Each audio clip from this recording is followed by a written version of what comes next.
Assalamualaikum warahmatullahi wabarakatuh. Dan salam sejahtera untuk kita semua.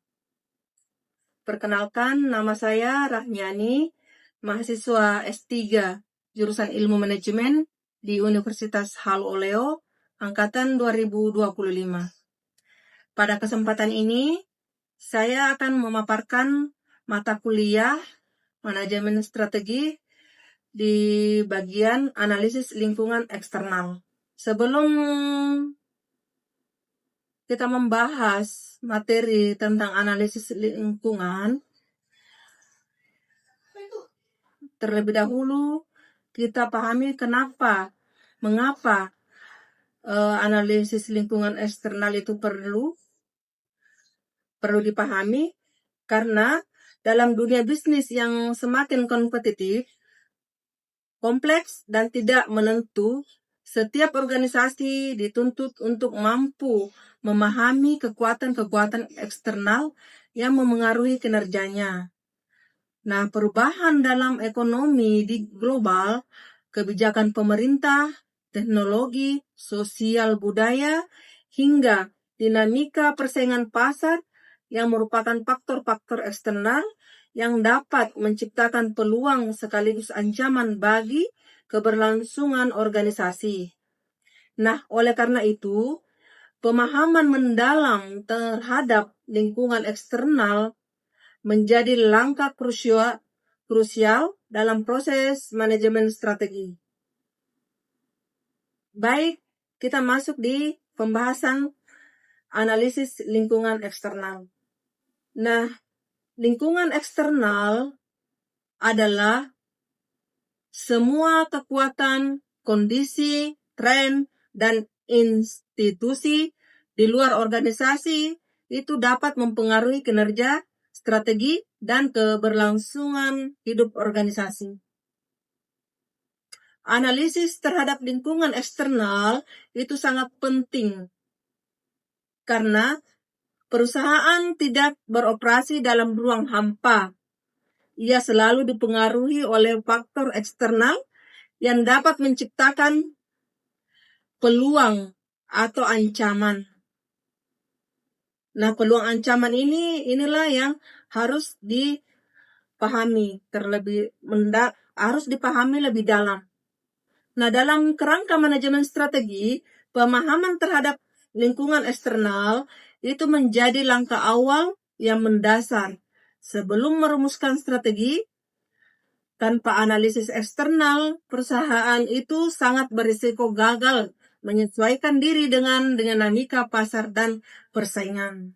Berikut, yang kedua, komponen lingkungan eksternal. Menurut Whallam dan Hangers 2018, dalam bukunya mengatakan bahwa lingkungan eksternal itu terbagi menjadi dua tingkatan utama. Yang pertama itu lingkungan umum, faktor-faktor makro yang mempengaruhi semua organisasi dalam suatu masyarakat.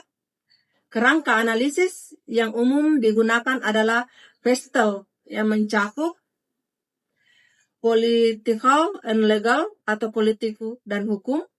Dalam hal ini, regulasi pemerintah, stabilitas politik, undang-undang ketenagakerjaan, dan kebijakan perdagangan.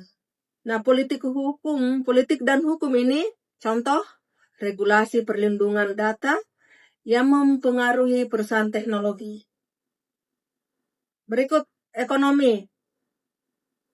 Ekonomi dalam hal ini adalah inflasi, suku bunga, nilai tukar, dan pertumbuhan ekonomi tingkat perdagangan atau tingkat pengangguran. Contoh, krisis ekonomi global yang menekan daya beli konsumen, sosial dan budaya, dalam hal ini demografi, gaya hidup, nilai sosial, pendidikan, preferensi konsumen. Sebagai contoh, meningkatnya kesadaran kesehatan yang mendorong industri makanan organik. Teknologi, dalam hal ini inovasi digitalisasi, otomatis, kecerdasan buatan atau yang dikenal dengan AI. Contoh, perkembangan e-commerce yang mengubah perilaku belanja konsumen. yang dari offline menjadi online. Yang kelima, lingkungan alam. Dalam hal ini, isu lingkungan, perubahan iklim, dan keberlanjutan. Sebagai contoh, tekanan global terhadap energi terbarukan. Berikut globalisasi dan internasionalisasi. Perdagangan bebas, integrasi ekonomi, dan pasar global. Contoh, kompetisi global dan industri otomotif. Berikut lingkungan industri. Lingkungan industri itu lebih fokus pada persaingan dalam suatu sektor tertentu. Nah, Wellem dan kawan-kawan ini menggunakan kerangka Porter 5 forces. Yang pertama itu ancaman pendatang baru. Dalam hal ini, sejauh mana pemain baru bisa masuk ke industri, dipengaruhi oleh hambatan masuk seperti apa? Seperti modal besar, regulasi, dan diferensiasi produk. Yang kedua, kekuatan tawar pemasok. Dalam hal ini, jika pemasok memiliki kendali atas harga atau pasokan, perusahaan akan sulit mendapatkan input dengan harga kompetitif. Yang ketiga, kekuatan tawar. Nah, kekuatan tawar pembeli, dalam hal ini, pembeli yang memiliki banyak alternatif dapat menekankan harga atau menuntut kualitas lebih baik. Dan yang keempat, ancaman produk substitusi. Ancaman produk substitusi dalam hal ini adalah produk jasa lain yang dapat menggantikan produk utama sehingga mengurangi permintaan. Nah, yang kelima, persaingan antar perusahaan. Intensitas kompetisi dalam industri yang mempengaruhi harga, promosi, dan inovasi. Nah, identifikasi peluang dan ancaman. Analisis eksternal berujung pada identifikasi dalam kerangka SWOT. Yang pertama, peluang. Faktor eksternal yang jika dimanfaatkan dapat meningkatkan kinerja organisasi. Contoh, pertumbuhan kelas menengah membuka peluang bagi sektor retail dan modern.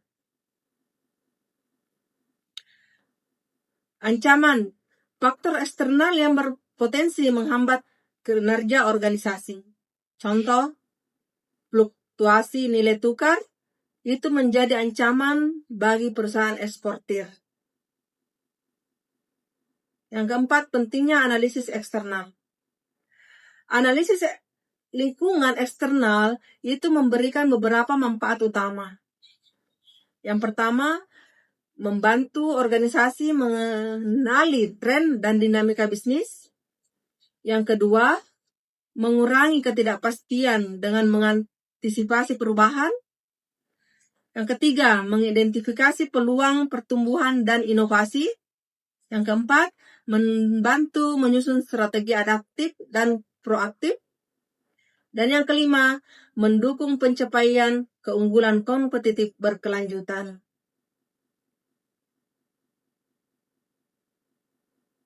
Nah, dari paparan materi yang telah saya paparkan, dapat disimpulkan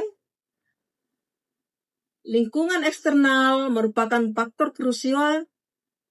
Lingkungan eksternal merupakan faktor krusial dalam manajemen strategi. Perusahaan yang mampu melakukan analisis eksternal dengan baik, itu akan lebih siap menghadapi tantangan, memanfaatkan peluang, serta bertahan dalam persaingan global. Jadi, sebaiknya kegagalan membaca dinamika lingkungan eksternal itu seringkali menjadi penyebab utama kegagalan strategi. Nah, demikian pemaparan materi analisis lingkungan eksternal dari saya. Wassalamualaikum warahmatullahi wabarakatuh.